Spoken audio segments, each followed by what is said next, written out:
वंदेहं श्रीगुरु श्रीयुता पदकमलं।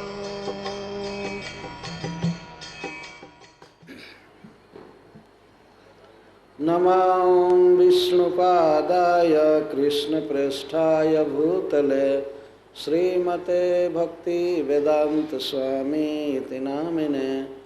नमस्ते सारस्वत्देवे गौरवाणी प्रचारिणे निर्विशेष शून्यवादी पाश्चात्यदेशतारिणे। नमो महावदान्याय कृष्ण प्रेम प्रदायते कृष्णाय कृष्ण चैतन्य नाम्ने गौरत्विषे नमः। तप्त कांचन गौरांगी श्री राधे वृंदावनेश्वरी वृषभानुसुते देवी प्रणमामि हरि प्रिये। वाञ्छाकल्पतरुभ्यश्च कृपा सिन्धुभ्यैव च पतितानां पावनेभ्यो वैष्णवेभ्यो नमो नमः। जय श्री कृष्ण चैतन्य प्रभु नित्यानंद श्री अद्वैत गदाधर शिवासादि गौर भक्तवृंद। हरे कृष्णा कृष्णा कृष्णा हरे हरे, हरे राम राम राम हरे हरे। ओम नमो भगवते वासुदेवाय।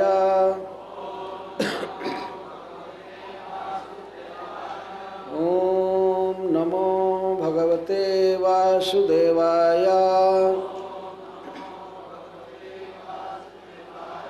ओम नमो भगवते वासुदेवाय।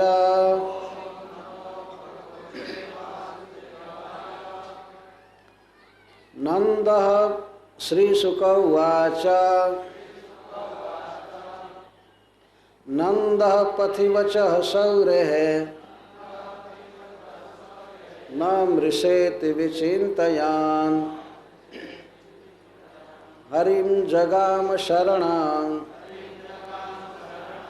उत्पातागम शंकितः। कंसेन प्रहिता घोरा पूतना बालघातिनी। शिशुं चचार निघ्नन्ति पुरग्राम ब्रजादिषु। न यत्र श्रवणादीनि रक्षोघ्नानि स्वकर्मसु। कुर्वन्ति सात्वता भर्तुः यातु धान्यश्च तत्र हि।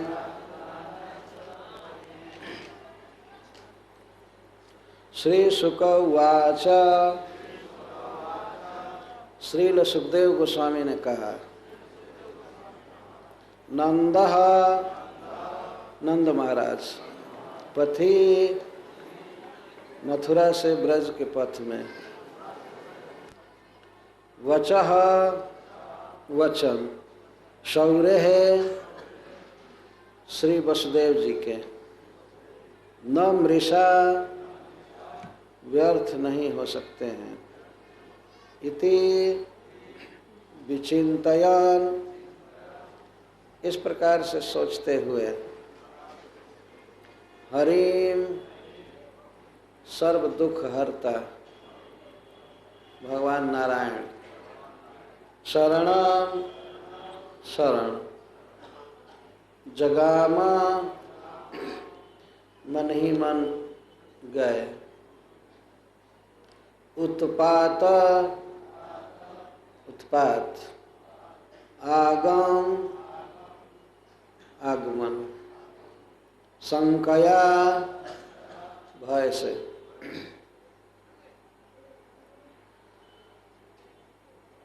तो हम लोगों ने कल यहाँ पर सुना था कि किस प्रकार श्री वसुदेव जी के साथ नंद महाराज का संगम हुआ। और अंत में श्री वसुदेव जी ने नंद महाराज से कहा, आप यथाशीघ्र चले जाइए ब्रज में, क्योंकि वहाँ पर उत्पात हो रहे हैं। वर्तमान सामीप्य वर्तमान वक्त, कोई क्रिया वर्तमान भविष्य में होने वाली है तत्काल, तो उसको संस्कृत में वर्तमान जैसा प्रयोग किया जा सकता है। और वास्तविकता भी थी कि पूतना पहुंच गई थी ब्रज में, नहीं पहुंचने वाली थी। तो यह कहते हैं नंद महाराज, वसुदेव जी कहते हैं कि हे नंद महाराज, आप अपने ब्रज में यथाशीघ्र जाइए, क्योंकि मथुरा में जो आपका कार्य था वो पूरा हो गया। राजा कंस को आपने वार्षिक कर दे दिया और हमसे भेंट भी हो गई, दोनों कार्य हो गया। तो आप जाइए ब्रज में, वहाँ उत्पात हो रहे हैं, इसको थोड़ा कम कीजिए।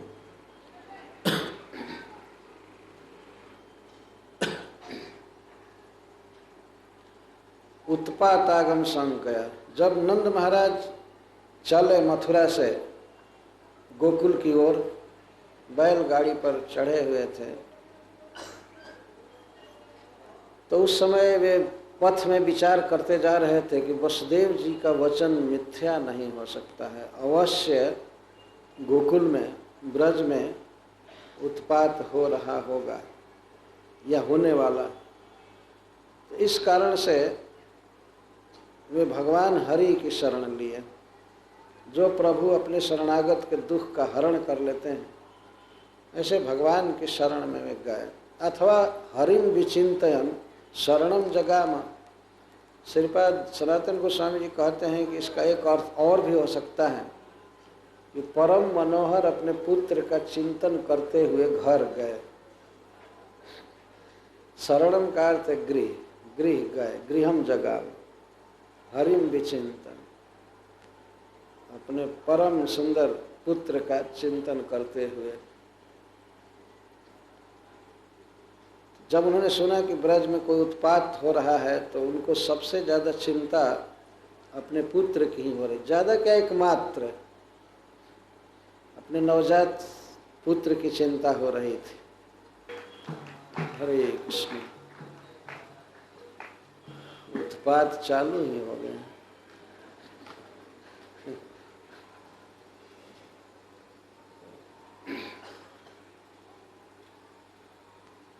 नंद महाराज स्वाभाविक ही एक वैष्णव थे।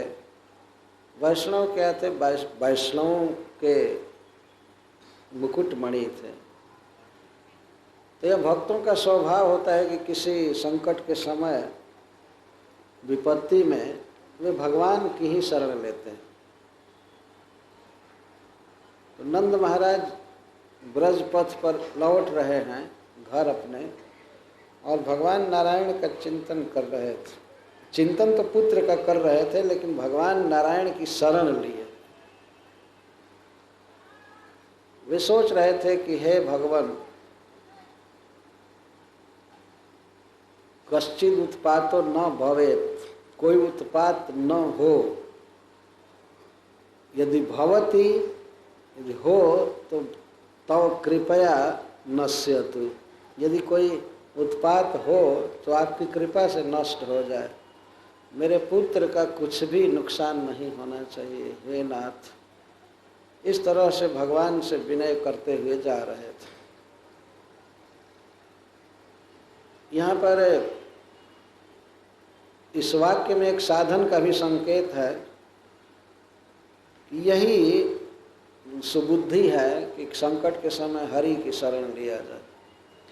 जो सब दुख हर लेते हैं, इसीलिए उनका नाम हरि है। सर्व अमंगल हरे प्रेम दिया हरे मान। सारा अमंगल हर लेते हैं, कर्म बंधन हर लेते हैं,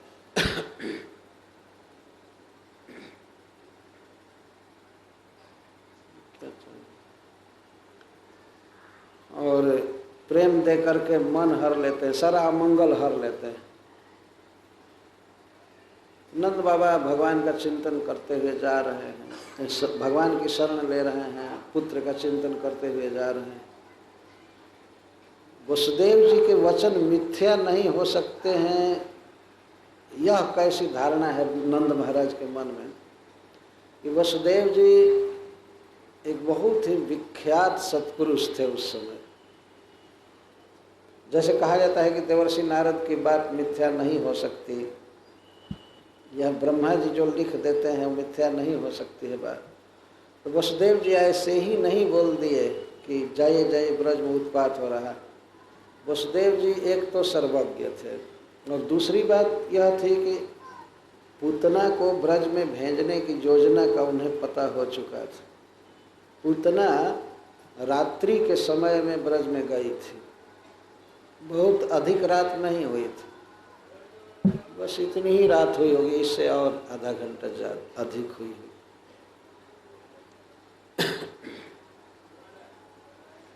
क्योंकि सब लोग अभी जगे थे, कोई सोया नहीं था।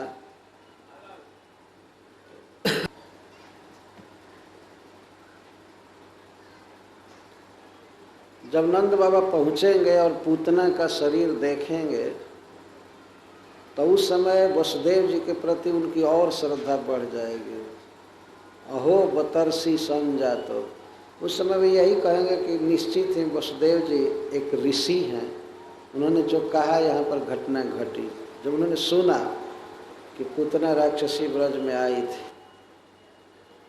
तो इस प्रकार वसुदेव जी की बात पर विश्वास करके उत्पात की आशंका से पुत्र का चिंतन करते हुए भगवान हरि की शरण लिए। किसी भी व्यक्ति को ये सोचना चाहिए उसके परिवार पर या व्यक्तिगत या देश पर कोई भी संकट आ रहा है तो भगवान हरि ही संकट का निवारण कर सकते हैं, भगवान की शरण लेनी चाहिए। क्या संकट आ रहा था उसी का वर्णन सुखदेव गोस्वामी कर रहे हैं। कंसेन प्रहिता घोरा पूतना बाल घातिनी शिशुं चचार निघ्नन्ते पुर ग्राम ब्रजादिषु। घोरा बाल घातिनी पूतना कंसेन प्रहिता सती पुर ग्राम ब्रजादिषु शिशुं निघ्नन्ति चचार। पूतना कंस के आदेश से नगरों में, गांवों में, गौओं के स्थानों में और खानों में, जहाँ सोने चांदी आदि के खान हैं इत्यादि, उन स्थानों पर अर्थात सब जगह जा जा करके बच्चों का वध किया करती थी।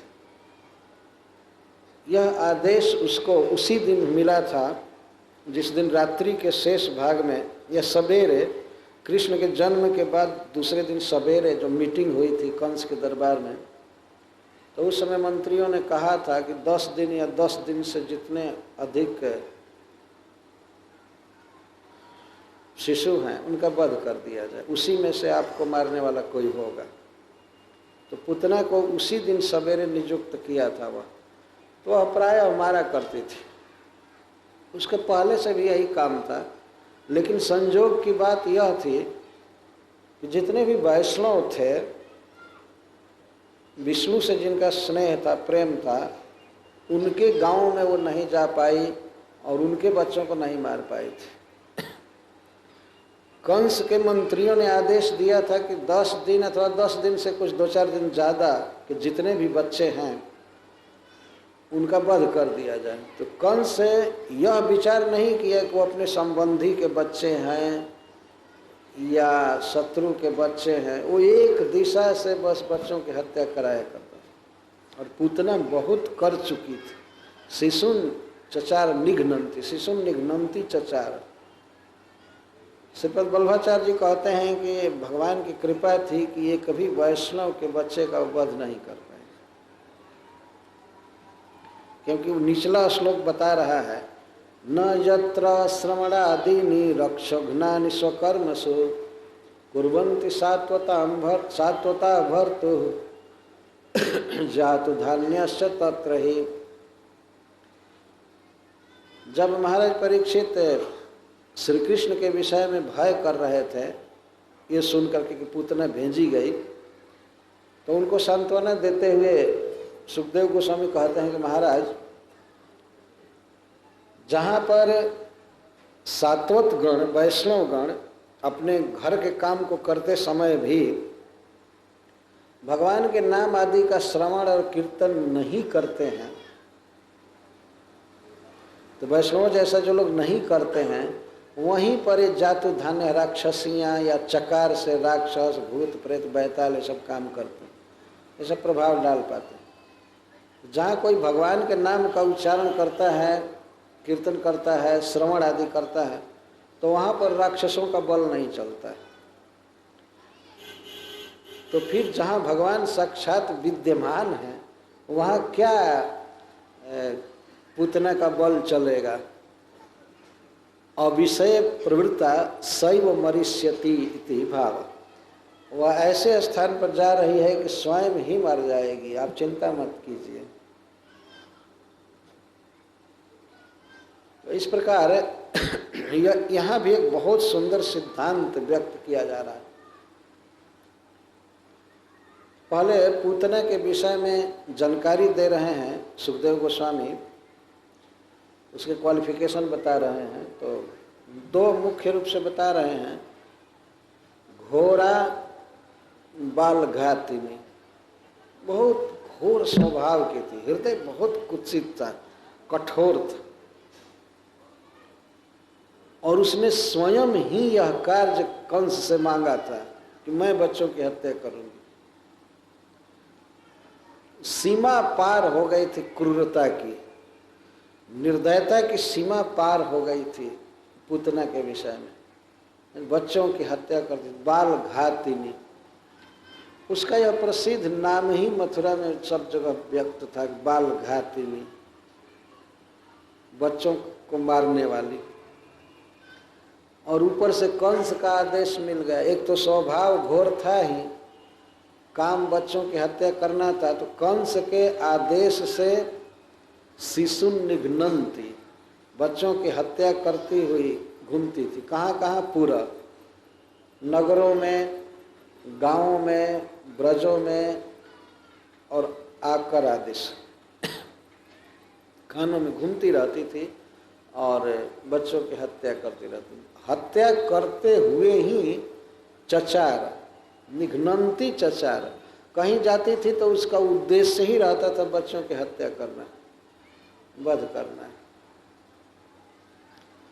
तो पूतना एक विषय है, एक पात्र है श्रीमद् भागवतम में और भगवान श्री कृष्ण की लीला में, जिसके प्रति भगवान ने अपनी कृपा की सीमा व्यक्त कर दी है। भगवान कितना दयालु हैं।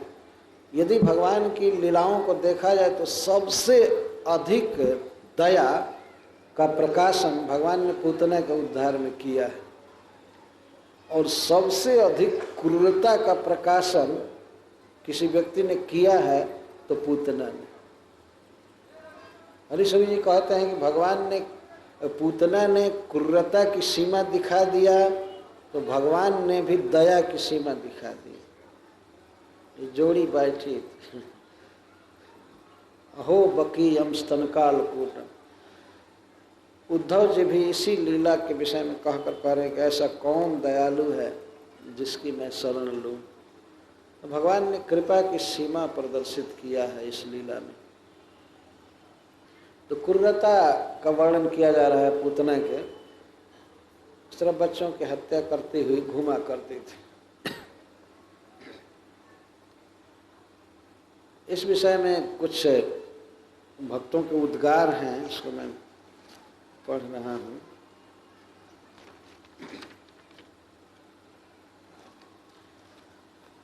एक प्रश्न होता है कि जब नंद महाराज गोपों को नियुक्त कर चुके थे गोकुल रक्षा के लिए, तो वसुदेव जी की बात को सुन करके इतना क्यों भयभीत हो गए? वहाँ गोप लोग थे ही ब्रज की रक्षा करने के लिए। यदि कोई उत्पात होता तो वे लोग देख लेते। लेकिन यहाँ सिद्धांत यह स्थापित हो रहा है कि किसी पर विश्वास नहीं किया जा सकता कि वो रक्षा कर ही लेगा। एकमात्र भगवान रक्षक हैं किसी भी स्थिति में। तो भक्ति रसायन में हरिश्वरी जी कहते हैं कि गोपान नियोजित विनिद्र समग्र कार्यान कृत्वा गतोपि मथुराम जगदीश नंद किंचित निशम्य शरणम मनसा जगाम त्वामेव निश्चितमतस्त्वम इहार्ति हंता। हे प्रभु, ये भगवान से कहा जा रहा है कि हे प्रभु, जगदीश नंद स्वयं भगवान जिसके पुत्र हैं, वे नंद महाराज ब्रज से जा रहे थे तो गोपों को नियुक्त किए ब्रज की रक्षा के लिए, सारा प्रबंध कर चुके थे और वे गोप लोग विनिद्र, तो आलस्य छोड़ करके ब्रज की रक्षा कर रहे थे, तत्पर थे। लेकिन थोड़ी सी बात उन्होंने सुना वसुदेव जी से, तो इस पर वे आपकी शरण लिए। इससे सिद्ध हो गया कि केवल आप ही आरती हंता है। नंद बाबा का अब गोपों पर विश्वास नहीं रहा कि वे ब्रज की रक्षा कर सकते हैं। इस संसार में कोई भी व्यक्ति समर्थ नहीं है किसी का दुख मिटाने में, भगवान ही समर्थ हैं। इसीलिए नंद बाबा भगवान की शरण ले रहे हैं। अन्यथा बड़े बूढ़े अनुभवी बलवान गोपों को जब नियुक्त कर चुके थे, उपनंद आदि को, तो फिर अब क्या भय करना था। उत्पात आगम संकिता, उत्पात के भय से भगवान की शरण लिए। तो यहाँ पर सिद्ध हुआ कि त्वम यह आरती हंता, आप ही दुख के निवारक हैं, दुख का नाश करने वाले हैं, और कोई नहीं कर सकता। तो एक विचार किया जा रहा है कि पूतना गोकुल में आई और गोकुल में ही उसका नाश किया गया। भगवान ने गोकुल में उसका वध किया और सबसे पहले भगवान के पास, ये ब्रजवासियों के पास स्त्री आई, पूतना आई। इसमें भगवान का क्या रहस्य है इस लीला में? बहुत महत्वपूर्ण बात है यहाँ कही जा रही है। जातश्चेद यह कश्चनापि भगवत सेवानुरक्तेन्द्रियो विघ्नस्तत्र वरांगना प्रथमतः प्रादुर्भवत उत्कट तन्निष्ठात्मनिश्चेत दृढ़ा अतुल दयस्तम विघ्नमुत्सारयत इति अबोधिति पूतना गमनतस् तन्नाशतो गोकुले।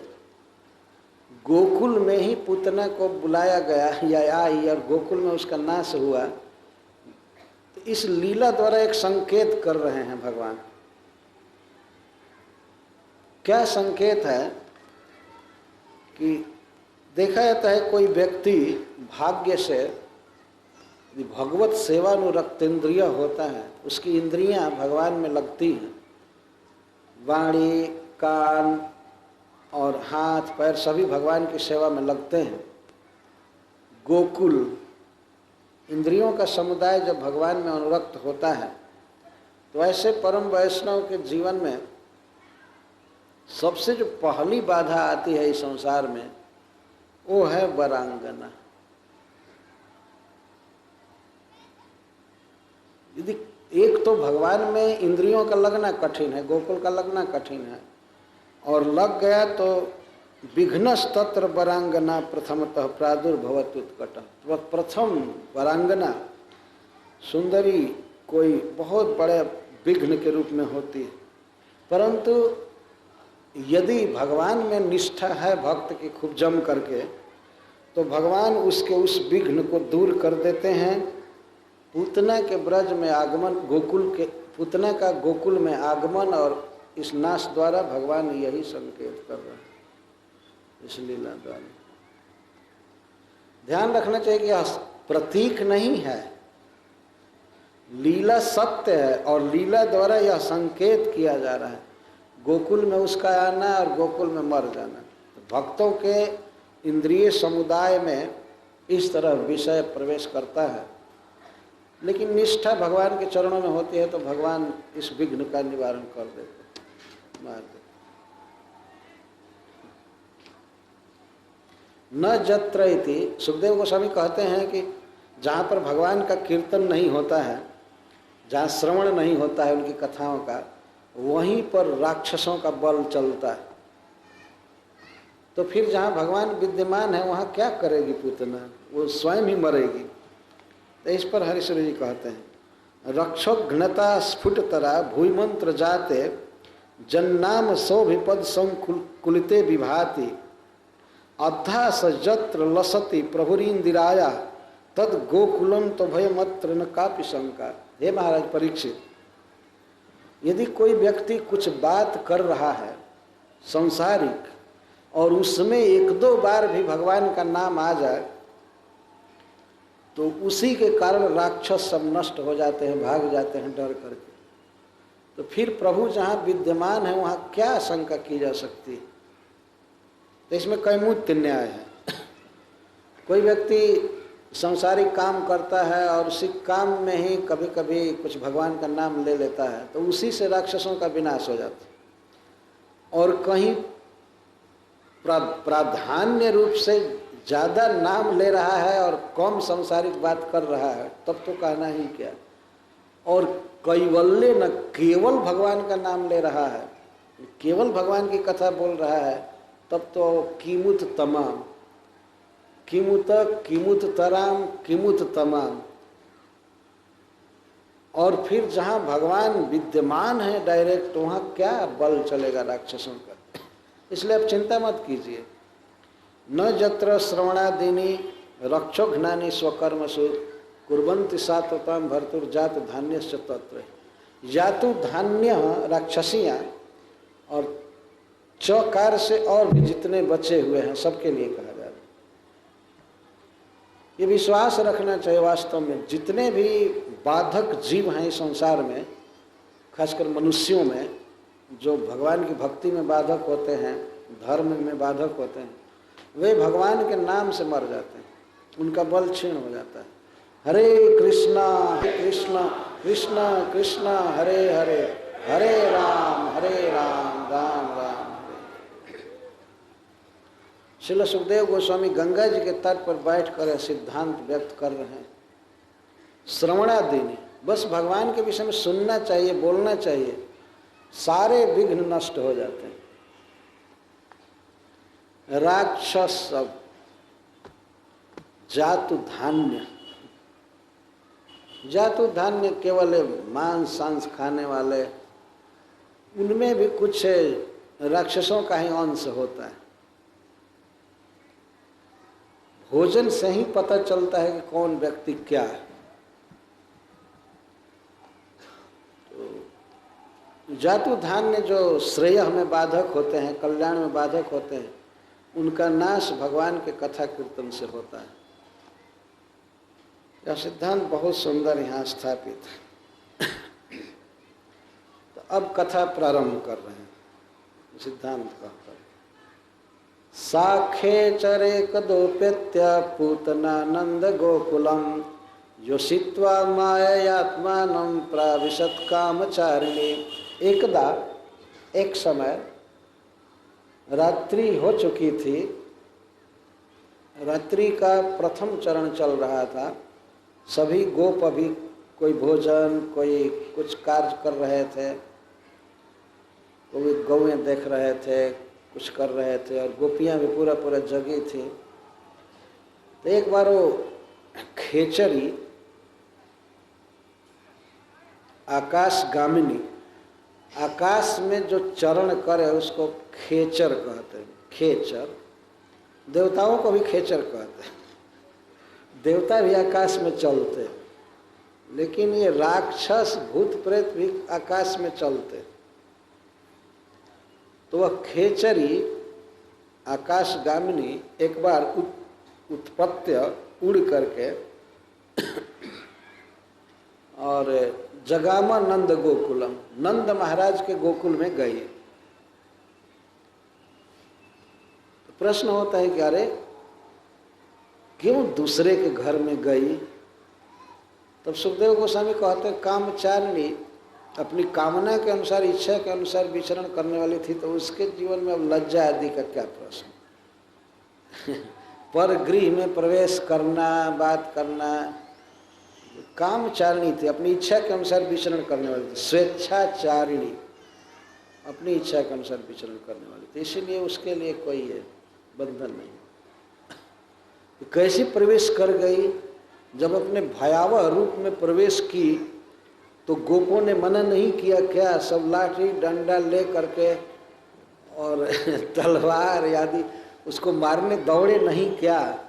तब सुखदेव गोस्वामी कहते नहीं नहीं, वो अपने रूप में नहीं गई। योषित्वा माई आत्मान, आत्मानम योषित्वा, अपने को परम सुंदरी नारी के रूप में बना करके गई। योषित्वा, योषित का अर्थ होता है सुंदरी स्त्री, बहुत सुंदर स्वरूप बनाया उसने। ये ध्यान रखना चाहिए, केवल मेकअप नहीं किया, पूरा अपना देह चेंज कर लिया, उसमें ऐसी शक्ति थी। और आकाश में चल सकती थी, पानी पर चल सकती थी, आग में चल सकती थी। इस तरह से वो कामचारिणी थी और बहुत बड़ी माया जानती थी, इसलिए उसने अपने को परम सुंदरी के रूप में बनाया। इतनी सुंदरता उसमें थी, इतनी सुंदरता कि गोपियों ने तो देख करके यही कहा कि श्री जी घूम रही है, यही सब बात करने लगे, श्री जी घूम रही है। श्री जी क्यों घूम रही हैं? क्योंकि कहीं पर अपने स्वामी नारायण का दर्शन करना चाहते हैं। नंद बाबा जो भगवान नारायण का पूजन करते हैं, तो भगवान का अपने पति का अन्वेषण करते हुए ब्रज में आई है श्री जी। अरे बाप रे, इतना भ्रम हो गया। इसी से यहाँ वर्णन किया जा रहा है योषित्वा, अपने को परम सुंदरी स्त्री के रूप में बनाई। खूब सुंदर, खूब सुंदर। सुखदेव गोस्वामी बहुत विस्तार से वर्णन करते, और इसीलिए कोई भी निषेध नहीं किया ब्रज में कि कहाँ की स्त्री है, क्या इसके आने का उद्देश्य है, कहाँ गांव है, क्या नाम है, कोई पूछा ही नहीं। उसका प्रभाव, उसका तेज और सुंदरता इतनी थी कोई नहीं पूछ सका। तो जगाम नंद गोकुलम, नंद महाराज के गोकुल में गई।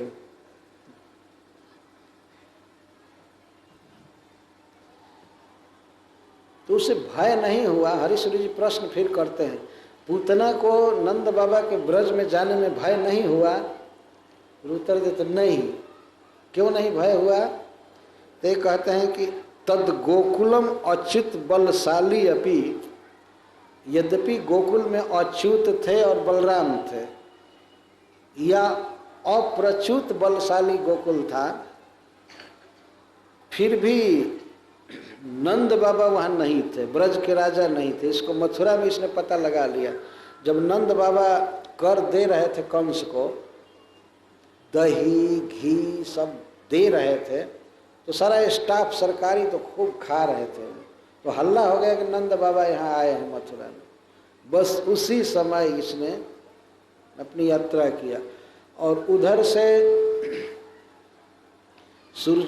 सूर्यास्त हो रहा था। नंद बाबा का ये प्लान था कि हम रुकेंगे यहाँ पर, लेकिन वसुदेव जी ने कहा कि नहीं नहीं, जाइए जाइए जाइए। तो इससे लगता है कि पूतना अब पहुँच ही चुकी थी। तो उसने पता लगा लिया कि ब्रज के राजा नहीं है। तो हरीश्वरी जी कहते हैं कि वो जानती थी कि अच्युत बलशाली ब्रज है। अच्युत बलशाली का अर्थ है अक्षय बल से युक्त, अथवा अच्युत और बलराम दोनों हैं। परंतु अबला से खचाखच भरा हुआ है ब्रज। अबला का दो अर्थ होता है, एक तो स्त्रियां और दूसरा बच्चे। एक बल है लेकिन बाकी तो सब अबल ही हैं, यहाँ पर छोटे छोटे बच्चे हैं। तो इसलिए, और ब्रज के जो राजा हैं, रक्षक हैं, वो बाहर हैं, अतः उसे ब्रज में जाने में कोई भय नहीं हुआ, चली गई। नंदादि गोपयाना जजो ब्रजम युक्त में वही बकी। ठीक ही कि जब ब्रज को बचाने वाला मथुरा गया है और इधर दो ही है ना, बलशाली अथवा अच्युत और बल, बाकी तो सब स्त्रियां हैं और बच्चे, उनको मारने में क्या है। गोकुल में गई पूतना बहुत सुंदरी स्वर्ण वर्ण की स्त्री बन करके। इस पर हरीश्वरी जी एक उद्भावना करते हैं, हेमांगने एव विमोहनैक तात्पर्य हेतु खलु गोकुलस्य सातन सामान्य मानव मुरी चकार रूपम सुवर्णांगनाया। इस संसार में किसी के भी इंद्रिय को मोहने के लिए दो ही चीज है सबसे बढ़कर, एक हेम और दूसरा अंगना, सो कंचन और कामिनी। तो पूतना ने दोनों बनाया, स्त्री तो सुंदर थी ही और स्वर्ण वर्ण की बन गई। किसी के गोकुल को यदि मोहना है, भ्रम में डालना है, तो ये दो कारण मुख्य होते हैं। शायद पूतना ने यही विचार किया कि मैं तो ऐसा अंगना हुई और स्वर्ण जैसी बन जाऊं, हेमांगना। शायद यही मान करके उसने स्वर्ण वर्ण की स्त्री का रूप धारण किया। उसने सोचा कि केवल सुंदरी रहूंगी तो हो सकता है कोई मोह में न पड़े, लेकिन जब सोना के साथ रहूंगी तब तो मोह में डाल ही देंगे। कंचन और कामिनी दोनों हो तो कौन नहीं मोह में पड़ जाएगा। तो स्वर्ण वर्ण का उसका शरीर था, इस पर ये कह रहे हैं। श्रील सुखदेव गोस्वामी वर्णन करते हैं और उसी के भाव पर हरीश्वरी जी ये सब लिखे हैं।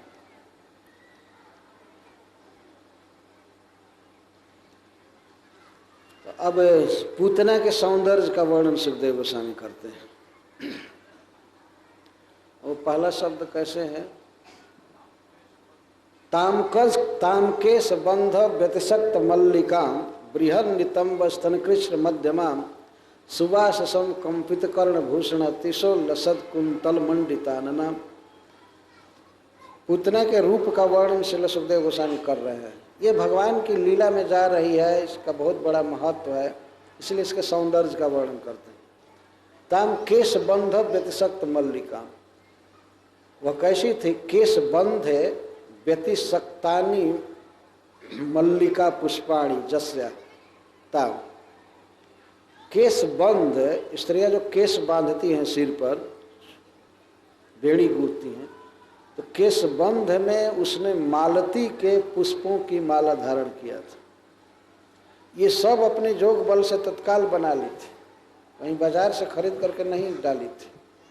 सब कुछ जो रूप इतना सुंदर धारण कर सकती है, देह बदल सकती है, तो श्रृंगार बदल लेना कौन बड़ी बात। पूतना अपने आप में कैसी है वो तो मरने के बाद पता चला।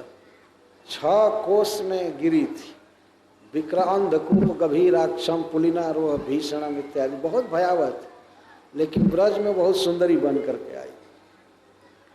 तो अपने केश पाश में मालती के पुष्पों की माला उसने बांधा था।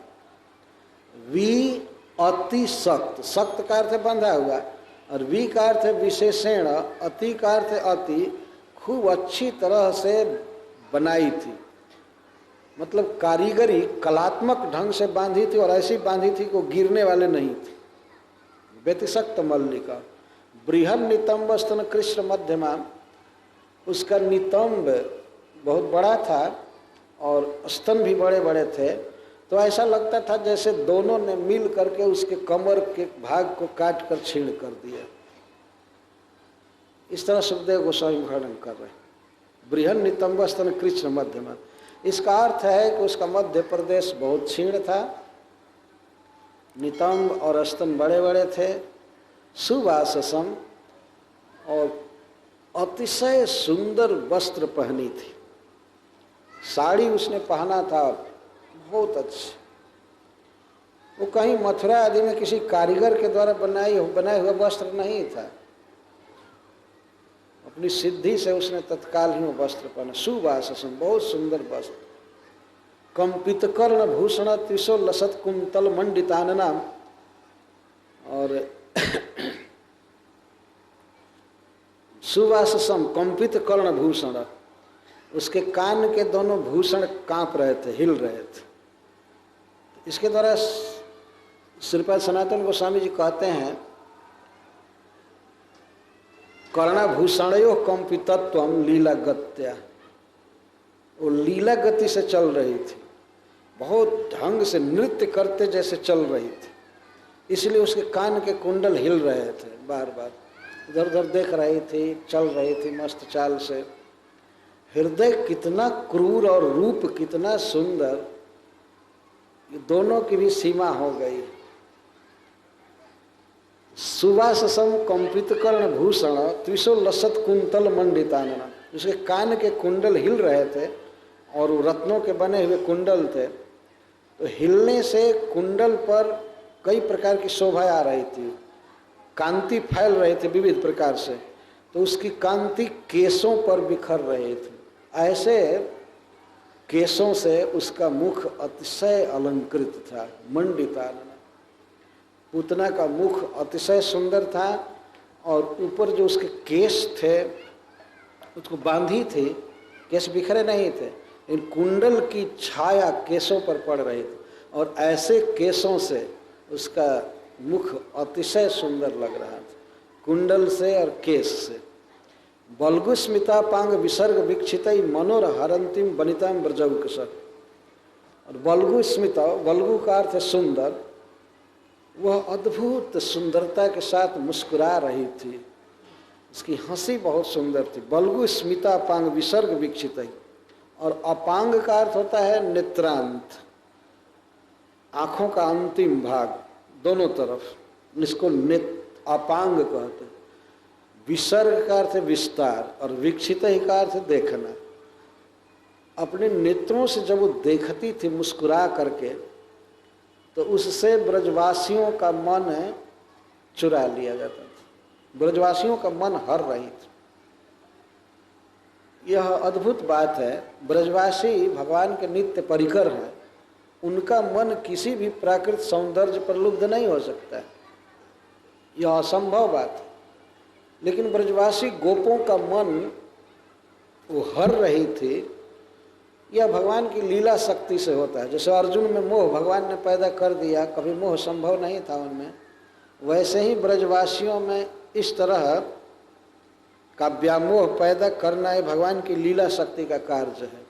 इसके द्वारा भगवान ब्रजवासियों का और माँ जसोदा का या भक्तों का अनुराग बढ़ाना चाहते हैं। यदि वे मोहित नहीं होते तो कोई एक व्यक्ति कहता है कि अरे पूछो पूछो कहाँ की आई है, इसको भगाओ भगाओ जल्दी, ऐसा हो जाता तो भगवान की लीला संपन्न नहीं हो पाती। तो कोई कहता कि अनजान स्त्री कहाँ जा रही है, नंदालय में नहीं जाएगी, कहीं बाहर इसको झोपड़पट्टी में ठहरा दो रात, उधर नहीं जाएगी। लेकिन भगवान तो लीला करना चाहते थे, इसीलिए ब्रजवासी गोपों में भी ये भ्रम हो गया, उनका मन वो हर रहे थे, अर्थात वो अच्छा लग रही थी, उसका चलना देखना आना उनको पसंद पड़ रहा था। ये तो गोपों की दशा थी। और अमन सताम भोज करेण रूपिणी गोप्य श्रियम द्रष्टुमिवागताम पति, गोप लोग तो मोहित हो रहे थे, वो तो हो ही रहे थे, और गोपियाँ अमन सत अमन्यंत, गोपियाँ क्या मान रही थी उसको देख करके, रूपिणीम श्रियम, अति सुंदर प्रकट लक्ष्मी जी मान रही थी। वाह, वो लक्ष्मी जी मान। एक बार की घटना मुझे याद आती है, इस प्रसंग में तो नहीं कहना चाहिए, लेकिन कितना कंसेप्शन गलत होता है इस पर ये बात कह रहा हूँ। एक बार हमारे गांव में एक स्त्री रामनवमी को माता जी की पूजा कर रही थी। माता जी की पूजा की जाती है, रामनवमी को लोग करते हैं, तो बहुत से पुआ पूड़ी भोग लगाया जाता है माता भद्रकाली काली जी के पधारने के लिए वो पावड़े बनाए जाते हैं आटा से, चावल से। पावड़े बनाए गए थे और बना करके भोग रखा गया। भोग रखा गया, किवाड़ खुला था, तो संजोग से कुतिया जा करके और खाने लगी पुआ। जो माताजी भोग लगाई थी वो ध्यान से सुनी आवाज, तो खाने में जैसा चप चप आवाज होता है वैसा हो रहा था। तो इतना खुश हो गई, अपने आसपास के माताओं को बुला करके कहे कि साक्षात काली जी प्रकट हो गई, खा रही हैं। वो लोग भी आ करके सुनी। तो एक दूसरी औरत आई, तो वो कहती भले आयलू ये मैया, भले आयलू ये मैया, बहुत भाग्य चमक गया, माता भद्रकाली आज हमारा साक्षात प्रसाद खा रही है प्रकट होकर। और उस पीली का कुतिया का जब पेट भर गया तो वो निकली धीरे से तब पता चला कि ये भद्रकाली जी है। और वो भी अगर अनजान कुतिया होती तो शायद अभी कह सकती थी वो कि ये माता काली ही कुतिया का रूप धारण करके आई है, लेकिन गांव की एक प्रसिद्ध कुतिया थी वो, इसलिए भ्रम नहीं रह गया। तो पहले तो भद्रकाली जी पुआ खा रही थी, बाद में पीली दिखाई कुतिया।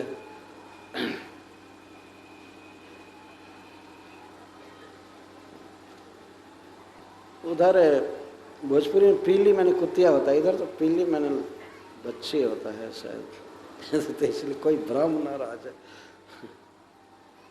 एक बार मैं गौर गोविंद महाराज का प्रवचन सुन रहा था, तो कुछ बच्चे आगे हल्ला कर रहे थे, तो उन्होंने अकस्मात कहा ए पिले।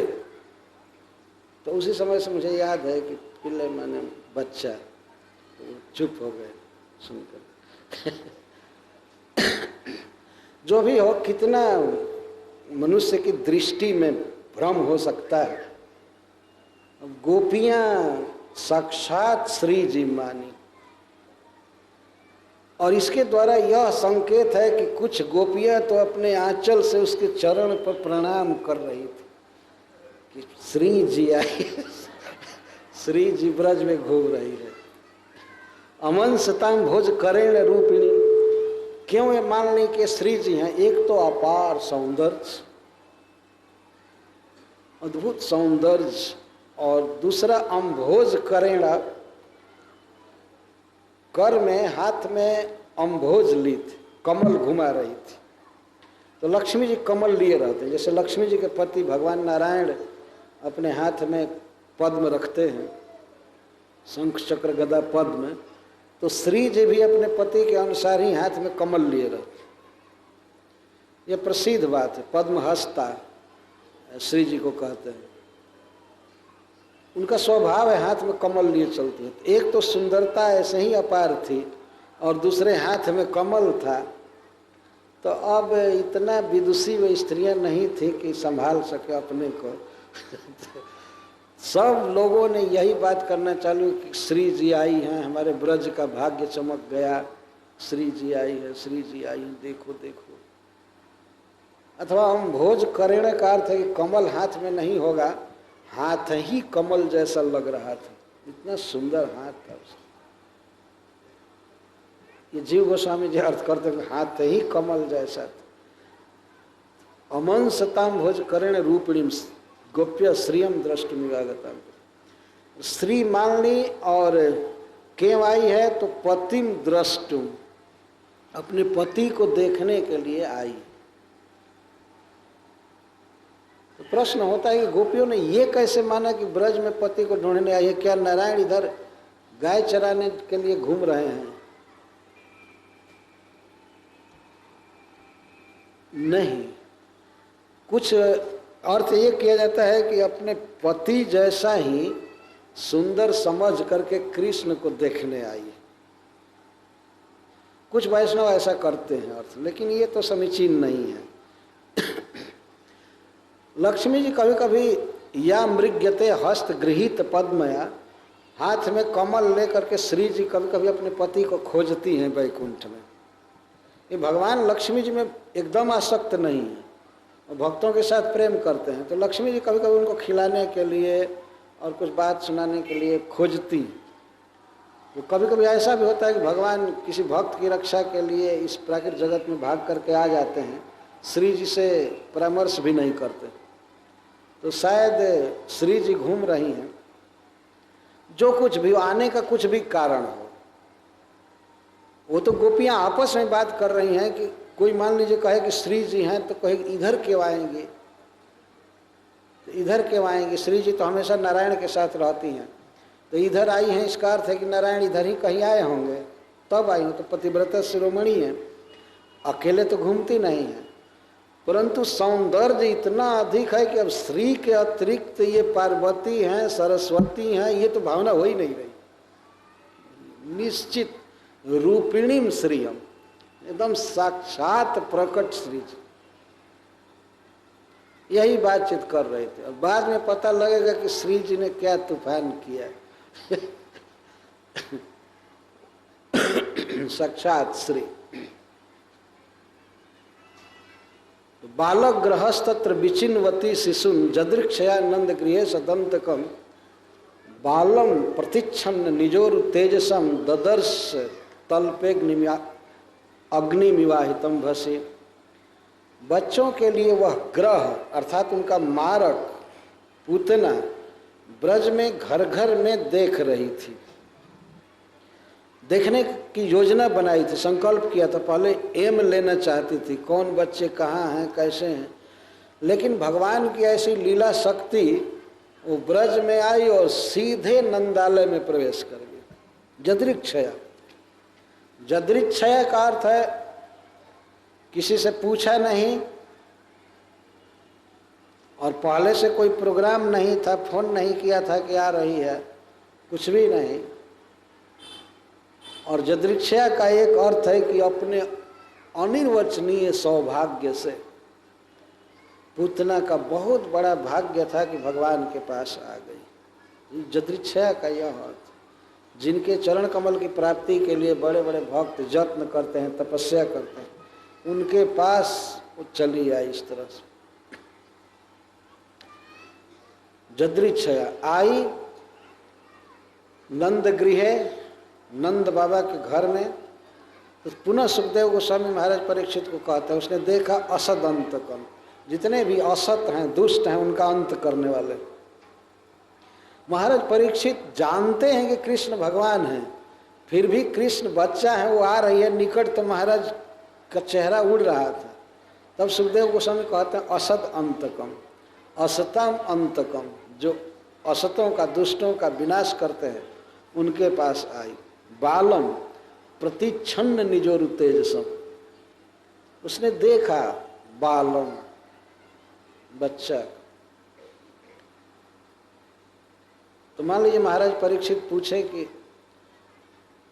कैसे उसने नहीं समझा कि ये विष्णु हैं भगवान हैं, तब श्रील सुखदेव गोस्वामी कहते हैं प्रतिच्छन्न निजोर तेजसम, भगवान अपने तेज को छिपाए थे, सामान्य बच्चे की लीला कर रहे थे। तो पूतना ने कृष्ण को देखा, लेकिन कृष्ण ने पूतना को नहीं देखा, मारते समय तक भी नहीं देखा। जब जान गए कि पूतना आई है इतना कठोर हृदय से, तो उसके दर्शन होने से पहले ही भगवान ने आंखें बंद कर लिया। कृष्ण ने आंख क्यों बंद किया है, इस पर बहुत उद्भावना किए हैं हरिश्री जी, बहुत श्लोकों में। तो उसने प्रवेश किया, कृष्ण को देखा, कहाँ? तल पे, सज्जा पर।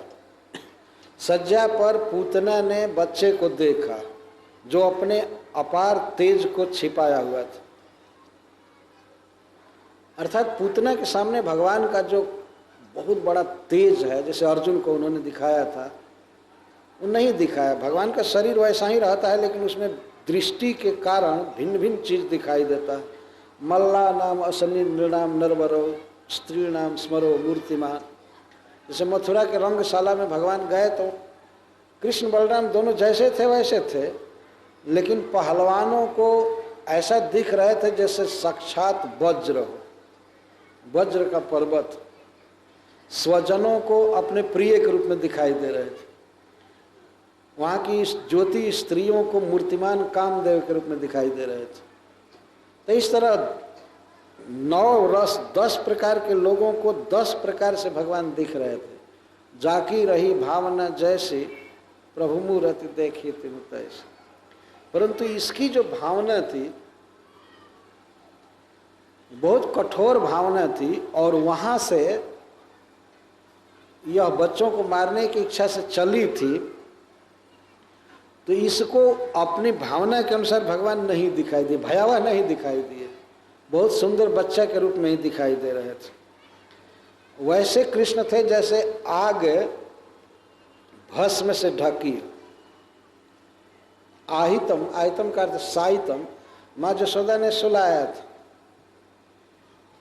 तो बच्चे के वो सोने का समय हो गया था, परंतु वो सोए नहीं थे। शायद भगवान अभी भी जग करके पूतना की प्रतीक्षा ही कर रहे थे। तो अग्नि से उपमा दे रहे हैं। तल पे आहितम, तल्प पर सज्जा पर कृष्ण सुलाए गए थे और अपने तेज को छिपाए थे, वैसे जैसे भस्म से ढका हुआ अग्नि। आप लोगों ने देखा होगा, जो लोग देखे होंगे समझ जाएंगे, कभी कभी आग बहुत तेज रहती है लेकिन धीरे धीरे भस्म से ढक जाती है, किनारे किनारे भस्म जम जाता है, और थोड़ा सा उसको खोदेंगे तो लक लक लक लाल लाल आग दिखाई देगी। खास करके गन्ना पेरा जाता है और जिस चूल्हा में वो औंटा जाता है, बाद में उस आग को बाहर निकाल देते हैं, तो धीरे धीरे धीरे धीरे भस्म उसके ऊपर चढ़ जाता है, परंतु भीतर प्रचंड अग्नि होता है। तो इस तरह से बाल्य लीला में अपने अनंत अपार तेज को भगवान छिपाए थे। अन्यथा वे प्रसिद्ध असुरारी हैं, असुरों का वध करते हैं, विश्व के नियंता हैं, स्वामी हैं, लेकिन बाल्य लीला में, बाल नाट्य में अपने तेज को छिपाए हुए थे। तो कोई दूसरा उदाहरण दिया गया होता, भगवान की उपमा अग्नि से क्यों दी गई, इस पर हरीश्वर जी लिखते हैं।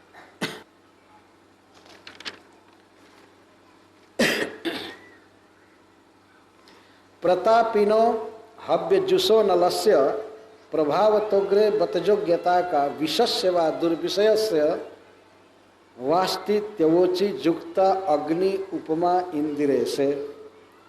श्रील सुखदेव गोस्वामी जो उपमा दे रहे हैं वो बहुत सोच करके दे रहे हैं। भगवान की उपमा अग्नि से दे रहे हैं। जैसे अग्नि भस्म से ढका हो, इस तरह से कृष्ण बाल लीला के द्वारा अपने तेज को ढके हुए थे। तो अग्नि बहुत प्रतापी होता है। प्रतापी का अर्थ होता है प्रकृष्ट ताप देने वाला। और हव्य जुसो, हव्य जब मिले उसको, हवि मिले तो और बढ़ता है। तो ऐसे प्रचंड अग्नि के सामने विष क्या है? वो विष लगा करके अपने स्तनों में आई है। तो विष का समन करने वाला होता है अग्नि, आग से विष का समन होता है। और दुर्विषय का विनाश होता है श्री कृष्ण से। तो श्री कृष्ण दुर्विषय का विनाश करते हैं, वैसे ही जैसे प्रचंड अग्नि विष का विनाश कर देता है। तो यहाँ पर दोनों है, विष भी है, दुर्विषय भी है। दुर्विषय से तात्पर्य है कुत्सित व्यक्ति जिससे भेंट हुई है भगवान की। तो इंदिरे से, इंदिरा के पति श्री कृष्ण की उपमा अग्नि से इसीलिए दी गई कि जैसे आग में पड़ करके विष समाप्त हो जाता है, वैसे श्री कृष्ण को अपने अंक में रखते ही पूतना समाप्त हो जाएगी। प्रचंड अग्नि से उपमा दिया गया, नहीं तो और भी उपमा दिया जा सकता था। पूतना ने ब्रजवासियों के मन का हरण किया, इसका क्या रहस्य है? इस पर कहते हैं, सुमनो वर हरणम मम कार्यमिति इहाग्रे पिया विचिंतैवम। पूतना ने सोचा कि मुझे सुमन वर का हरण करना है। सुमन का अर्थ होता है देवता संस्कृत में, और वर का अर्थ है श्रेष्ठ। देवताओं में सर्वश्रेष्ठ भगवान का हरण करना है, सुमन वर का हरण करना है, तो मैं हरण कर सकूंगी कि नहीं, इसके लिए उसने अभ्यास किया, पहले मन का हरण किया सब, तो समझ गई कि मैं सुमन वर का हरण कर लूंगी। तो अच्छा, इस शब्द की शक्ति से हरीश्वरी जी अर्थ कर रहे हैं, सुमन वर का हरण करना है आगे, इसलिए अभ्यास के लिए सबके मन का हरण किया, सुमन का हरण किया, सुंदर मन का।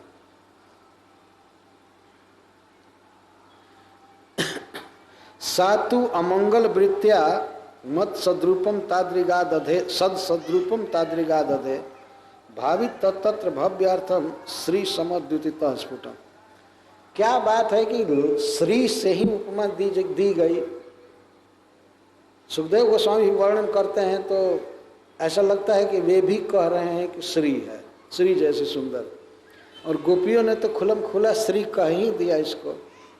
क्यों श्री से उपमा दी जा रही है? ऋषि जी कहते हैं कि सा अमंगल वृत्त्या, यद्यपि पूतना का आचरण बहुत अमंगल था, बहुत दूषित था, परंतु उसने बहुत सुंदर रूप धारण किया। आगे सचमुच में वह श्री से भी अधिक सुंदर बनने वाली है। भगवान की माँ बनेगी नित्य लीला में, तो भगवान की माँ तो श्री से भी अधिक सुंदरी है। तो जो भावी अर्थ है, भविष्य में जो होने वाला है, इसकी गति जो होने वाली है, इसी कारण से सुखदेव गोस्वामी या गोपियों कह रही हैं कि ये श्री सम द्युति, श्री के समान इसकी छवि हो रही है।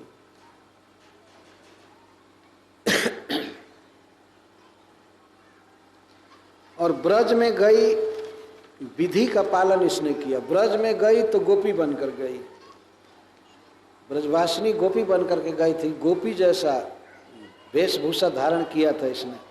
तो हरीश्वरी जी कहते हैं कि विधि को आगे करके गई थी ब्रज में, इसीलिए किसी ने इसका निषेध नहीं किया। विधि से गई थी तो विधि का निषेध कैसे किया जाए? चली गई, किसी ने कुछ नहीं टोका रोका। तो जब भगवान जाने कि पूतना हमारे घर में आ रही है और इतनी कठोर हृदय की अपने स्तनों में विष लगा करके आ रही है, तो भगवान अपनी आंखें बंद कर लिए, बेड पर सोए सोए आंखें बंद कर लिए। अब सुनिए भगवान ने अपनी आंखें क्यों बंद कर लिया। ये बहुत सुंदर बात। मुक्त प्रग्रह न्याय से किसी भी भक्त को यह अधिकार है कि भगवान की लीला में वह इन कारणों पर विचार कर सकता है। भगवान ने नेत्र क्यों बंद किया? पहला कारण बता रहे हैं हरीश्वरी जी।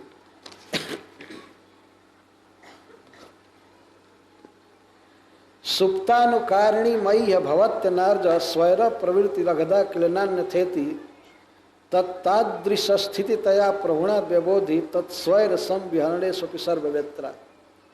भगवान ने सोचा कि यदि मैं सोने का सुप्त का अनुकरण नहीं करूंगा, आंखें खोले रहूंगा, तो यह स्वैर प्रवृत्ति कर नहीं पाएगी। मनमाना जो करना चाहती है, मुझको गोद में उठाना करना नहीं कर पाएगी। तो भगवान सब कुछ जानते थे,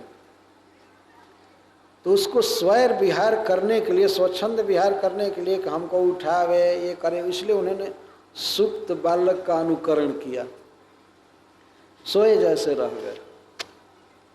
कई इसके कारण हैं। भगवान अगर वास्तव में आंखों से देख देते तो भगवान के आंखों पर सूर्य का वास है, सूर्य उसको दग्ध कर सकते थे।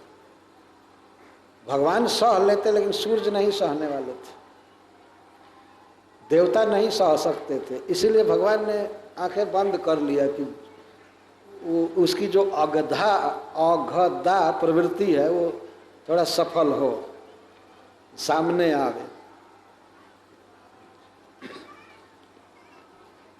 एक तो बहुत सुंदर उत्प्रेक्षा कर रहे हैं कि यस्तने यपि न दृष्टेयम स्वस्तने तु न जातु इति स्वस्तनात् विषाम जोशाम ना पश्यत युक्तम अच्युत।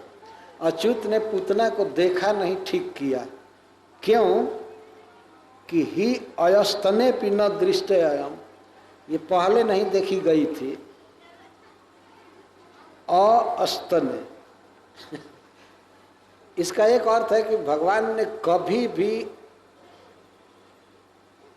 इसको नहीं देखा था पहले। अच्छा, भविष्य में भी इस तरह से नहीं देखेंगे, इसका शरीर बदल जाएगा। तो स्व अस्तनात् विषाम जोषा ना पश्यत युक्त मच्युतम, अपने स्तनों में विष लगा करके जो आई है तो उसके इस रूप को देखना अच्युत ने ठीक नहीं समझा। यद्यपि अयस्तन स्वस्तन इन सब का अलग अलग अर्थ है, पहले बाद में इस समय, लेकिन सबके साथ स्तन शब्द जुड़ा हुआ है, उस पर ये कहते हैं। जो स्तन में विष लगा करके आई है उसको भगवान ने नहीं देखा, ठीक किया। तो भगवान ने आंख बंद किया, उस पर दूसरा कारण कह रहे हैं। कार्जम स्वावनमेव केवल मित किंवा त्रिकालोदित त्रैलोक्याखिल बाल पालन मपि इति अंतर्देशा वीक्षितुम।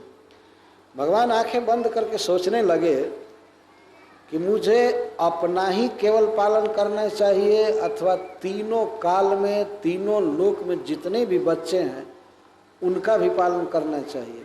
भगवान ये विचार करने के लिए आंख बंद किए और दीन त्राण परायणो अतुल कृपो बालैक कल्याण दृक् दुष्ट ध्वंसन दीक्षित विभु किमुष तादृक तयासित तदा। भगवान मानो तीनों लोगों के बच्चों को देखने लगे आंख बंद करके कि उनकी भी रक्षा करनी है, ऐसे करना है। शायद अपनी इसी मन स्थिति को भगवान व्यक्त कर रहे हैं आंख बंद करके, विचार करते हैं। जब कोई आदमी कहीं चिंतन करता है, स्मरण करता है, तो उस समय आंखें बंद कर लेता है। आप किसी से पूछिए कोई बात और उसको जल्दी याद ना आ रही है तो आदमी कहता है मुझे जरा सोचने दीजिए, तो आंखें बंद करता है कुछ देर तक। तो भगवान विचार करने लगे। दुष्ट ध्वंसन दीक्षित, दुष्टों का नाश करने की दीक्षा लिए हैं कृष्ण। दीक्षा का अर्थ है संकल्प, व्रत लिए। तो बच्चों को देखने लगे, तीनों काल और तीनों लोक में जितने बच्चे हैं सबका हित करने के लिए भगवान अंतर्दृष्टि से देखने लगे। ऐसा स्वकामैक दृगस्ति जस्मात् तद्युक्तमस्यास्त्वहमस्मि विद्वान द्रक्षा ममुम मातृपदम कथम नु पत्नी स्वरूपादिति किम तथासि। भगवान ने सोचा कि पूतना स्वकामैक दृक है, अपनी कामना को पूरा करने पर पड़ी हुई है। यह काम शब्द से लस्ट भी ले सकते हैं अर्थ करने के लिए। अपने कामना के चक्कर में है और इसने जो वेश बनाया है तो इस तरह से बनाया है कि सबको यही भ्रम हो रहा है कि यह मेरी पत्नी है, मतलब नारायण की पत्नी श्री है। जब सब गोपियां कह रही हैं कि यह श्री है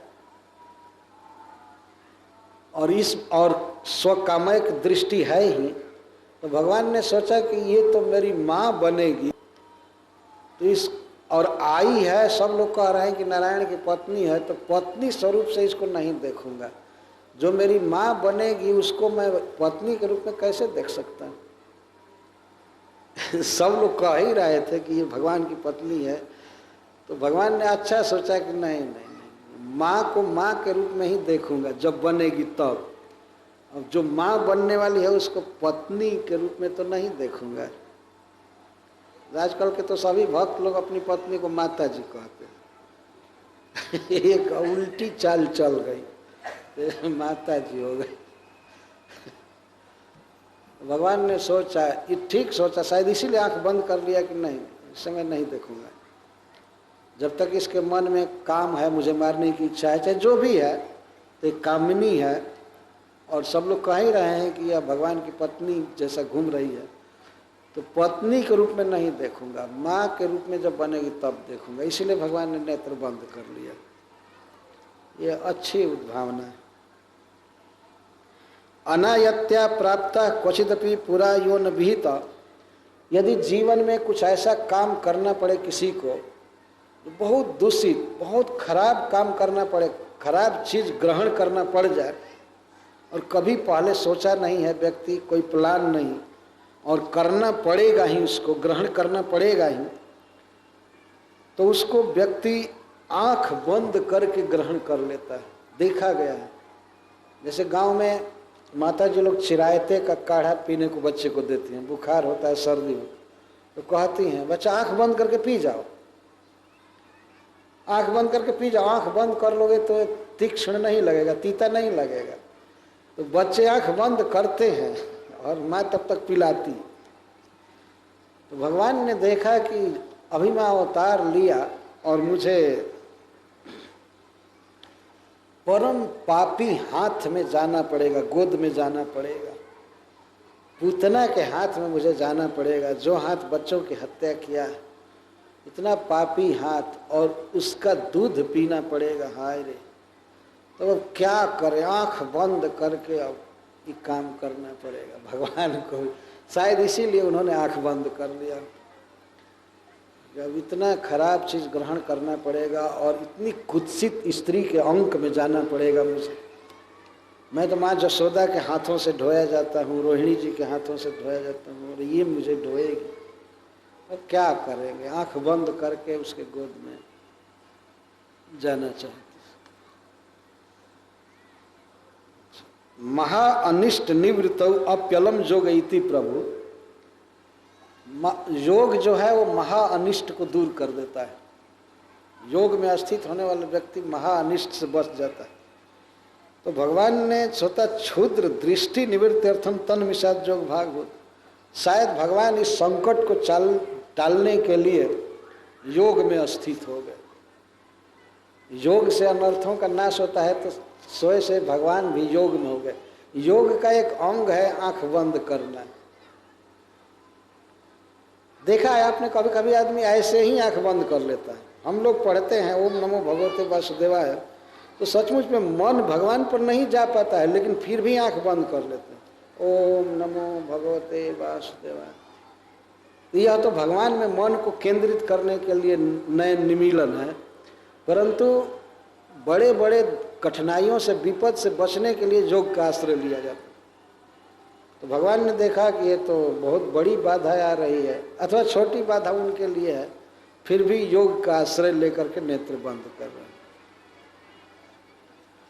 दातुम स्तन्य मिषाद विषम किल धृतोद्योगा इमास्ते जतः पीतम चेत प्रभुणा पूर्ववत गति कावास मधिया भवेत। भगवान के उदर में अनंत कोटि जीव हैं, तो वे सोचने लगे कि यह महापापनी पूतना हलाहल विष लेकर के आई है पिलाने के लिए, और बिल्कुल तत्पर है, और कहीं भगवान पी लेंगे तो हम लोगों की क्या गति होगी।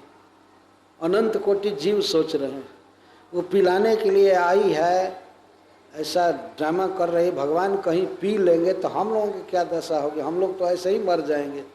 हलाहल विष जब जाएगा भगवान के उदर में तो सारे जीव मर जाएंगे।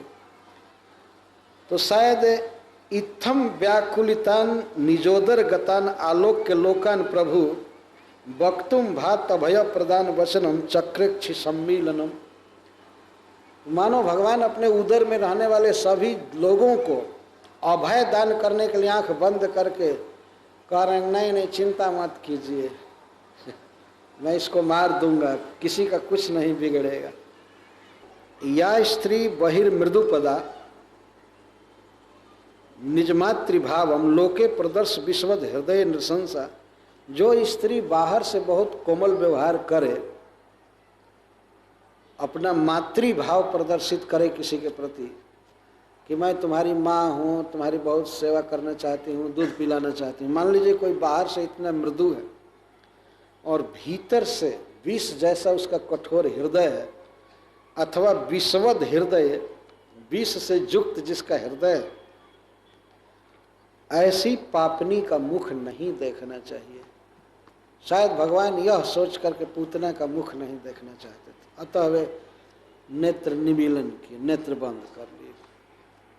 कार्जन न तन मुख निरीक्षण मित्यनंत संबोधयन स निज नेत्र पिधान माधात। अपने नेत्रों पर भगवान ने पिधान डाल लिया, पिहान डाल, मतलब पलक डाल लिया। तो जो स्त्री बाहर से इतना स्नेह व्यक्त करे, मातृभावम, ऐसे व्यक्त कर रही थी पूतना जैसे मैं माँ हूँ।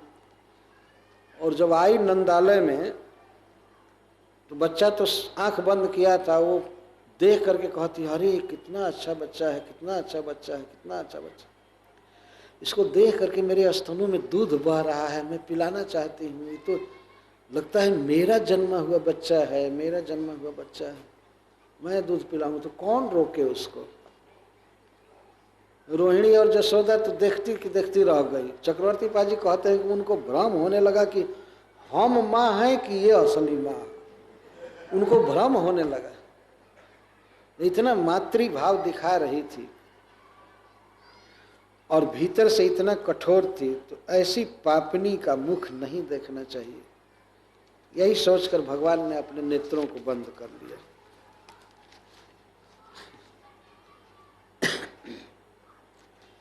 अच्छा, भगवान सोच रहे और भी कारण बता रहे हैं हरिश्वर जी क्यों नेत्र बंद किए। दृष्टा चेत करुणा दृश्य मनघा स्यात् चोग्रया भस्मसात्। यदि मैं करुणा दृष्टि से देख दूंगा पूतना को तो यह अनघा हो जाएगी, अघरहित हो जाएगी, निष्पापनी हो जाएगी। भगवान की दृष्टि में इतनी करुणा है, शक्ति है। वो सोचते हैं कि यदि मैं करुणा दृष्टि से पूतना को देखूंगा तो इसके सारे पाप नष्ट हो जाएंगे, और यदि उग्र दृष्टि से देखूंगा तो यहीं जलकर राख हो जाएगी। तब क्या करें? इसीलिए उग्र या करुणा दृष्टि दोनों से नहीं देखना है अभी।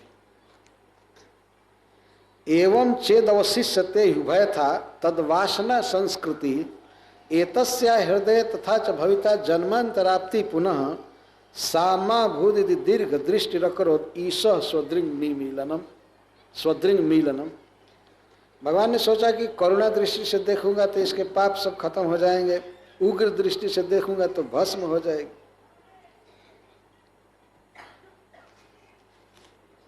तब क्या करूं?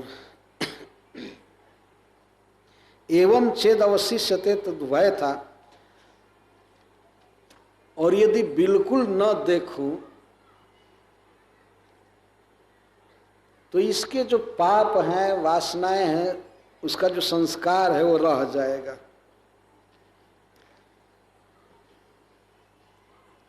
बिल्कुल नहीं देखना भी ठीक नहीं था और देखना भी ठीक नहीं था। दो तरह की दृष्टि, एक तो करुण दृष्टि भी ठीक नहीं है और उग्र दृष्टि भी ठीक नहीं है, और बिल्कुल देखूं ही नहीं भी ठीक नहीं है, क्योंकि बेचारी जैसी है वैसी रह जाएगी। इसको फिर जन्म लेना पड़ेगा, यही क्रूर वृत्ति रह जाएगी। सा माँ भूत, यह न हो, इसके लिए भगवान ने दीर्घ दृष्टि किया। देखा लेकिन दीर्घ दृष्टि से।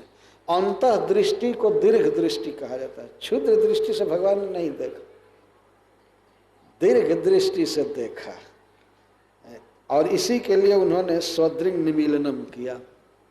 ऐसा नहीं कि भगवान ने देखा नहीं, देखा अंतर्दृष्टि से, दीर्घ दृष्टि से देखा। बाहर से देखते तो या तो निष्पापनी हो जाती तत्काल ही, फिर कोई लीला नहीं हो पाती, मारने का प्रयास नहीं करती, अथवा मारने से पहले ही वही भस्म हो जाती। तो ध्यान में जो दृष्टि रखी जाती है उसको दीर्घ दृष्टि कही गई है। या दीर्घ दृष्टि का अर्थ होता है भविष्य दृष्टि। विचार किया भगवान ने, क्या करें, तो विचार करने में वे आंखें बंद कर लिए। एक अर्थ हरिश्वर जी करते हैं कि भगवान ने आंखें बंद कर लिए, वास्तव में वे बंद नहीं किए, ये एक अर्थ कर रहे हैं। सूरज और चंद्रमा मिल करके भगवान के आंख को बंद कर दिए। क्यों? वे सोचे कि असै दुष्टांत राय रिपुहित मतय काम अपीसोनुदद्यात् निम्नम व प्रोन्नतम व गतिमिह जदसौ सर्वतंत्र स्वतंत्र। चंद्रमा और सूर्य सोचने लगे, जो भगवान के आंख पर रहते हैं, वे लोग सोचने लगे कि अस्यै दुष्टांत राय, यह पूतना अतिशय दुष्ट है, इसका हृदय अति क्रूर है, पापी, और रिपुहित मतय, और इसका मन हमेशा कंस का हित करने में लगा हुआ है, कंस का हित करना चाहती है। तो इसको चाहे भगवान की जो इच्छा हो, जो गति दें, क्योंकि सर्वतंत्र स्वतंत्र, उन पर तो किसी का बस नहीं है। सर्वतंत्र स्वतंत्र सब उनके बस में है और वे किसी के बस में नहीं है। कृष्ण जो करना चाहते करें, तो पूतना जैसी पापनी को वो जो गति देना हो दें, लेकिन आवाभ्याम स्वात्म मार्गो मुनि सुजन तो दीयते नेति मन। लेकिन हम लोगों के तरफ से जो मार्ग जाता है, अर्ची मार्ग, चंद्रलोक से या सूर्यलोक से वैकुंठ या स्वर्ग, हम वहाँ तो नहीं जाने देंगे, हम तो ये रोड जाम करेंगे। ऐसी पापनी को हम ऊर्ध्व गति में जाने नहीं देंगे। भगवान को और जहाँ से भेजना हो भेज दें, ये सोच रहे हैं दोनों नेत्र कि भगवान तो बेढंगे लोगों पर भी कृपा करते रहते हैं, इतने पापियों पर पता नहीं क्या देंगे इसको, लेकिन हम अपने मार्ग से नहीं जाने देंगे। तो जोगी लोग या भक्त लोग इसी दो मार्ग से जाते हैं ऊपर, चंद्र मार्ग से और सूर्य मार्ग से। इसको अर्ची मार्ग कहते हैं। ऊपर जाते हैं, ऊर्ध्वम गच्छन्ति सत्वस्था। तो चंद्रमा और सूर्य सोच रहे हैं कि भगवान की जो भी मर्जी हो इसको जो दें, लेकिन हम नहीं जाने देंगे। आवाभ्याम स्वात्म मार्गो मुनि सुजन नुतो दीयते नेति मन्ये श्रैसम चक्रेक्ष जुग्मम रवि विधु लसितम पक्षम सद्वार गुप्तिम। तो इन्होंने इन दोनों मार्गों को रोक दिया। पक्षम को गिरा करके, पलक को गिरा करके, मानो सूर्य और विधु चंद्रमा दोनों ने मार्ग रोका कि इस मार्ग से नहीं जाने देंगे। भगवान को जहाँ से भेजना हो इसको भेज। ऐसी पापनी को हम लोग ऊर्ध्व नहीं जाने देंगे। शायद यही सोचकर सूर्य और चंद्रमा ने भगवान के पलक को गिरा दिया, नहीं इस मार्ग से नहीं जाएगा। ये बहुत सुंदर उत्प्रेक्षा है भगवान के नेत्र निमीलन पर।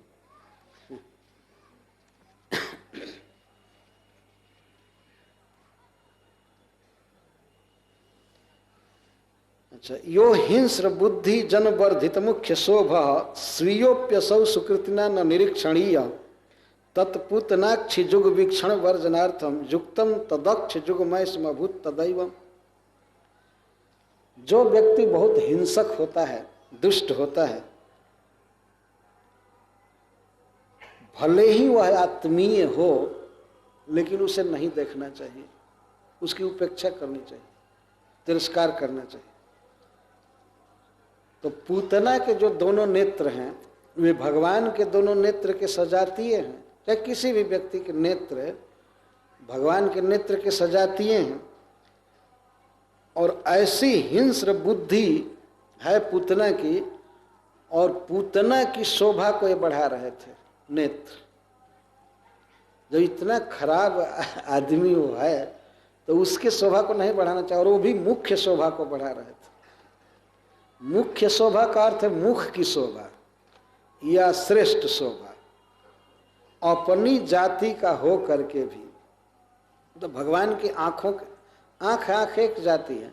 भगवान के नेत्रों ने सोचा कि हमारी जाति का हो करके भी ये पूतना के दोनों नेत्र इस हिंसक की मुख्य शोभा को बढ़ा रहे, इसके मुख की शोभा को बढ़ा रहे। अतः अपना ही आदमी है तो क्या, स्वीयो अपि असौ सुकृतिना न निरीक्षणीय।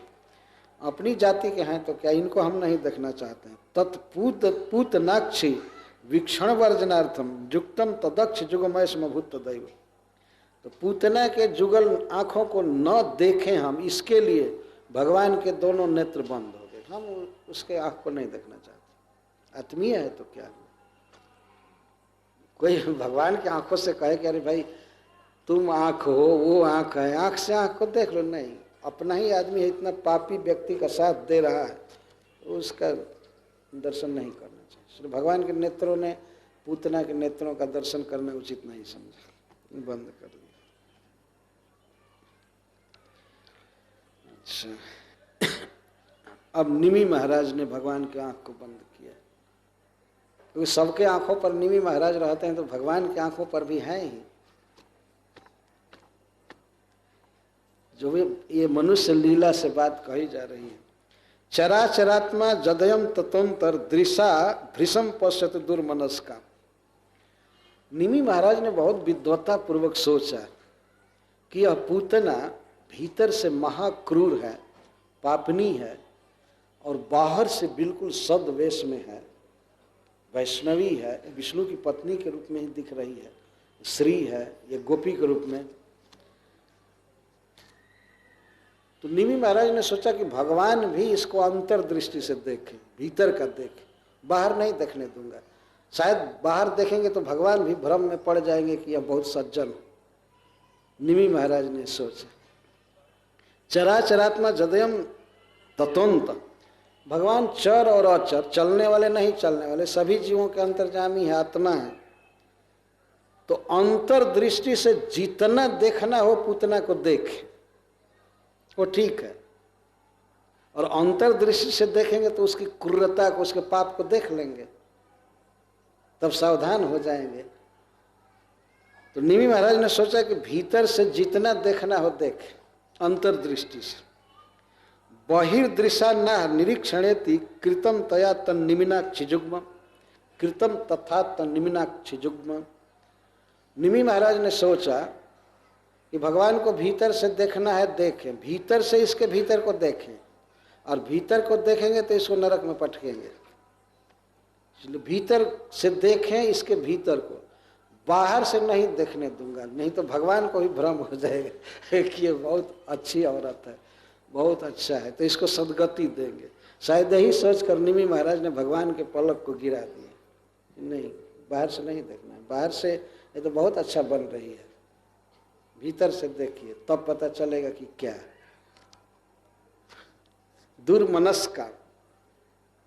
हरीश्वरी जी यहाँ लिखते हैं कि महाराज निमि ने सोचा कि ये तो दुर्मनस्का है, इसका मन बहुत कुत्सित है, तो भगवान भी अपने मन से इसके मन को देखे, आंख से न देखे। यद्यपि किसी किसी व्यक्ति को ऐसा लगेगा कि ये क्या बखेड़ा किया जा रहा है, लेकिन वास्तव में बिल्कुल सत्य बात। भगवान के एक लीला में अनेक कारण होते हैं। यहाँ दृंग निमीलन की लीला कही जाती है, आंख बंद करने की लीला। तो भगवान आखिर भगवान है, क्या सोच करके उनके नेत्र अपने आप बंद हुए, या भगवान ने बंद किया, या निमि महाराज ने बंद किया, सूर्य चंद्रमा ने बंद किया, तो सोचने की बात है ना। पूतना ने देखा इस रूप को, आंख बंद किया। वैसे तो भगवान आंख बंद किए तो सामान्य अर्थ यही किया जा सकता है कि थोड़ा भय की लीला कर रहे हैं भगवान, एक अनजान स्त्री को देख करके भीरुत्व लीला कर रहे हैं, तो भय बस बंद कर लिए। अथवा श्रील सनातन गोस्वामी पाद जी कहते हैं कि इसको मातृपद देना है, अपनी माँ बनाना है, तो माँ को मारने में लज्जा हो रही, इसलिए आंख बंद करके मारेंगे। स्वाभाविक बात, मारेंगे। मारने का मतलब शरीर बदलना, यह कुत्सित शरीर, दूषित शरीर राक्षसी का, इसको बदल देना। लेकिन फिर भी ये लज्जा की बात है ना, जो माँ बनेगी उसको इस तरह से गला दबा कर स्तन पी करके मार देना। तो भगवान ने सोचा कि अभी आंख बंद करके मारो, देखना नहीं चाहते। अथवा उसका छटपटाना, मारते समय जो उसको अति पीड़ा होती, दुख होता, वो छटपटाती, तो उसको भगवान देखना नहीं चाहते थे, इसलिए आंख बंद कर ली। ये हमारे आचार्य सब अर्थ किए हैं। जो भी हो, हरीश्वरी जी की जो भावनाएं हैं, उत्प्रेक्षाएं हैं, वो भी बहुत महत्वपूर्ण है। सूर्याश्रितश्च द्विजराज जुक्तः स्पष्टम यदि श्याम तमिमं तमो भूः नक्तम चरीर व्यक्त गतिर्व्यसुश्च भवे द्रुतम नेति तदा तथासित। सूर्याश्रितश्च द्विजराज जुक्त, भगवान के दोनों नेत्र सूर्याश्रित हैं और द्विजराज युक्त हैं। सूर्य आश्रय लिए रहते हैं भगवान के नेत्र में, और चंद्रमा है, और ये है नक्तम चरी, ये निशाचरी है, रात में घूमती है। तमोभू, तमोभू का अर्थ है कि इसका जन्म तमोगुण में हुआ है, तमः। तो भगवान ने की आंखों ने सोचा कि अगर हम देखते हैं तब तो दिन हो जाएगा, प्रकाश हो जाएगा। तो निशाचरी के लिए अब निशा नहीं रह जाएगी और तम नहीं रह जाएगा, नक्तम चरी इसकी गति व्यक्त हो जाएगी। भगवान के नेत्र सोचते हैं कि हम देखेंगे तो इसकी जो गति है स्वरूप है व्यक्त हो जाएगा, छिपा नहीं रह जाएगा और व्यसुष्ट या निष्प्राण हो जाएगी तत्काल ही। इसीलिए भगवान इस तरह से अपने आँखों को बंद कर दिए। तो निशाचरी है और रात में काम करना चाहती है, तमोगुणी है, अंधकार गुणी, इसको ऐसे कह सकते हैं। और भगवान के दोनों नेत्रों में सबसे बड़ा प्रकाश देने वाले दो लोग हैं, तो उनके उगते ही इसका भेद खुल जाएगा, रूप खुल जाएगा, हो सकता है मर भी जाए। तो ये न होने पावे, अभी मुझे लीला करनी है, इसलिए आंख बंद कर लिया भगवान ने। तमो भुव नक्तम चरी, रात्रि चरी है, निशाचरी है। अनर्हवीक्षा अनुत्कंठा प्रसिद्धैव महात्मना ईशाक्षिराज हंसाभ्यम जुक्तम नैक्षी बकी मुखम। ये पूतना बकी थी, बकी बकानुज। तो बक का एक अर्थ होता है बगुला और बकी माने बगुली। तो जो महात्मा होते हैं, बड़े लोग होते हैं, वे लोग छोटे छोटे दृश्यों को, तुच्छ दृश्यों को देखना पसंद नहीं करते। तो ईशाक्षिराज हंसाभ्याम, भगवान के दोनों नेत्र तो राजहंस हैं, तो राजहंस हो करके एक बगुली का मुख क्यों देखेंगे?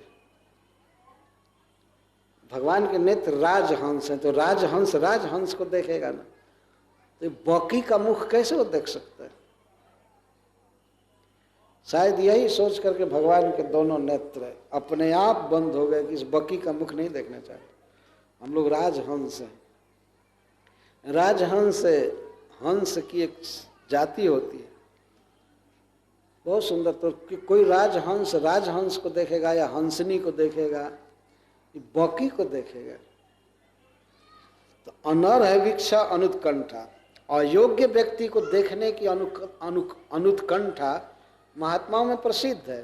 बड़े लोग छोटे छोटे दृश्य नहीं देखना चाहते, नहीं देखते,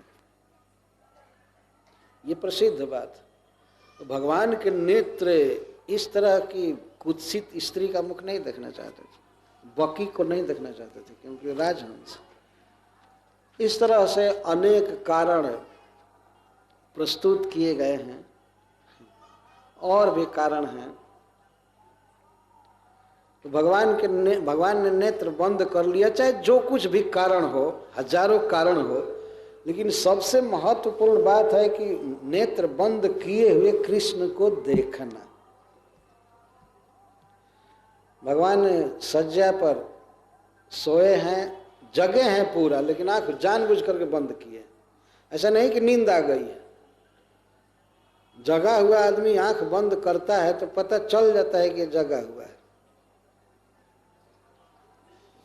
कृष्ण करणामृत में एक बहुत सुंदर लीला बिल्वमंगल ठाकुर लिखे हैं।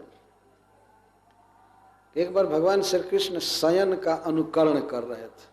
गोपियों ने योजना बनाया कि हे सखी, इनकी बंसी को चुरा लिया जाए।